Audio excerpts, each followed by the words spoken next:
काय आवाहन करताय? मतदारांना मी हेच आवाहन करेल की पक्षांतर करण्याकडे तुम्ही जास्त पाहू नका, काम करणाऱ्या व्यक्तींकडे पहा. सत्तेत नसतानाही आम्ही जी काही कामं केली त्याचाही आढावा घ्या आणि आमचा जो पॅनल आहे, आमचं जे चिन्ह आहे त्याला भरघोस मतांनी तुम्ही निवडून द्या.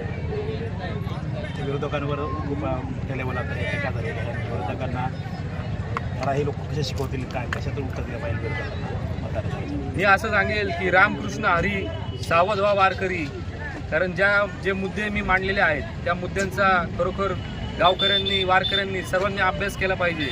स्मशानभूमीसुद्धा अपुरी, परंतु त्याचे महापालिकेने संपूर्ण पैसे दिल्याबाबत माहिती अधिकारात उघड झालेले आहे. असे अनेक विषय आहेत. मी पंचचाऱ्यांचे विषय घेतलेत, पर्यावरणाचा विषय घेतला आहे, पोलीस चौकीचा विषय घेतला, असे अनेक विषय आहेत. त्याच्यामुळे मी निश्चिंत आहे.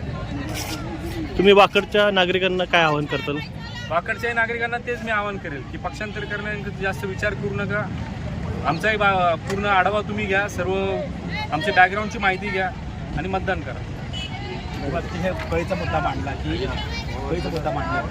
आपण शाळेच्या 100 मीटरच्या पॉईंट ऑफ नसावं तर पॉईंट ऑफ त्यावरती मी जोरात प्रहार केला, त्याबद्दल काय सांगा?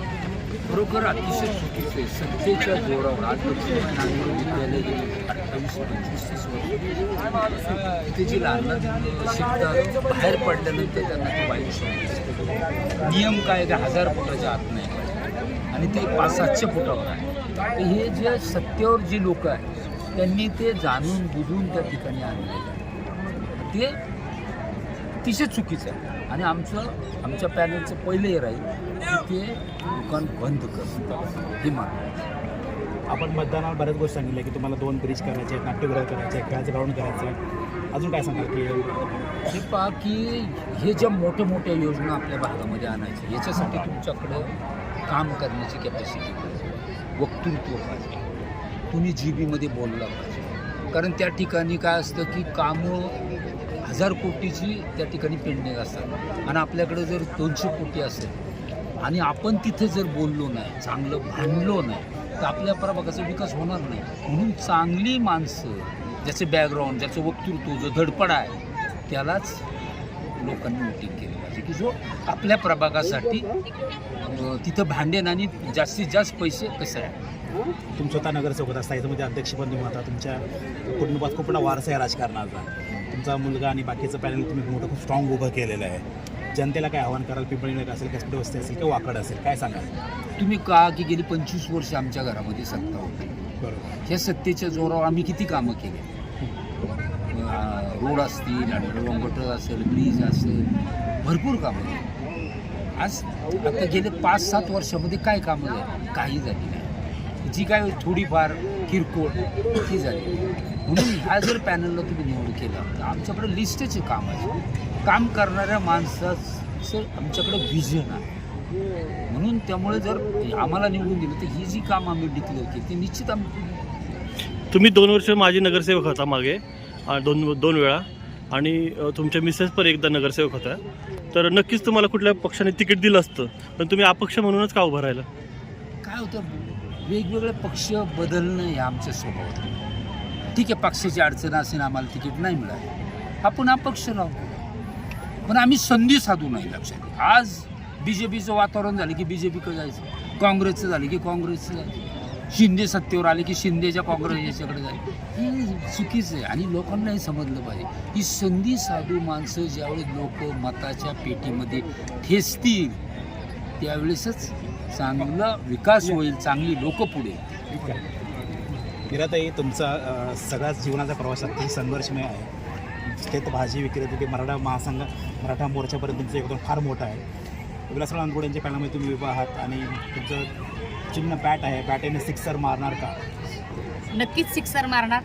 कारण आता मला जे म्हणजे मार्गदर्शक नेतृत्व जे भेटलेलं आहे ते सिक्सर मारण्याच्या, म्हणजे जो काही उमेदवार आहे ते सिक्सर मारण्याची कॅपॅसिटी आहे.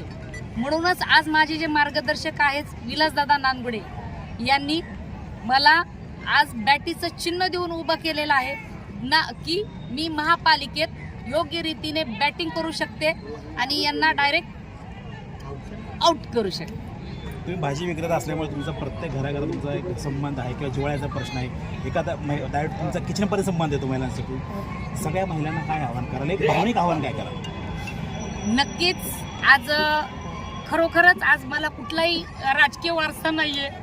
राजकीय वारसा नसताना देखील आज माझ्यामध्ये नेतृत्व आणि कर्तृत्व आहे. नेतृत्व करण्याची माझी धमक माझ्यामध्ये आहे आणि या कर्तृत्वाला कुठंतरी एक आयाम मिळावा आणि तो आयाम खरोखरच आज विलासदादांच्या रूपाने मला मिळाला आहे आणि याचं मी नक्की सोनं करेन आणि या विरोधकांना चांगली चपराक दिल्याशिवाय मी राहणार नाही. धनशक्ती विरुद्ध विचारशक्तींची लढाई आहे. तुम्ही बघताय की अलॉट पैसा वतला जातोय.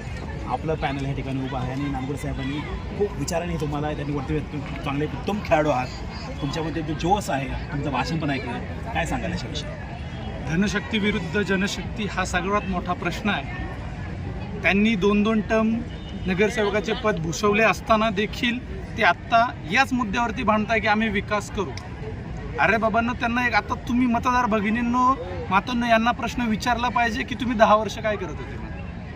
आत्ता ते आमच्या एका समोरासमोर आल्याच्या नंतरून म्हणले आम्ही 2 महिन्यात सुरुवात करू, आम्ही हा विकास करू, 2 महिन्यात सुरुवात करू. अरे बाबा नगरसेवक तुम्ही 10 वर्ष होते, मग का नाही केले? आता तुम्ही पैसे वाटणार, तुमच्या गोष्टी काय हे करणार, तर तुम्हाला लगेचच मतदान मिळेल, हे त्यांची एक जी मानसिकता आहे ती अशीच झालेली आहे. पण आता कुठेतरी बदल घडणार आहे. आमच्यासारखे तरुण नेतृत्व ह्या गोष्टीमध्ये आलेले आहेत आणि त्यांना बिनजोड आम्ही तेवढीच कट्टर ताकदीने उतरलेलो आहोत आणि आम्हाला त्या गोष्टीबद्दल अभिमान देखील आहे. आमच्याकडं पक्ष नसताना देखील आम्ही अपक्ष म्हणून आहे, पण त्यांना तेवढीच फाईट देतो.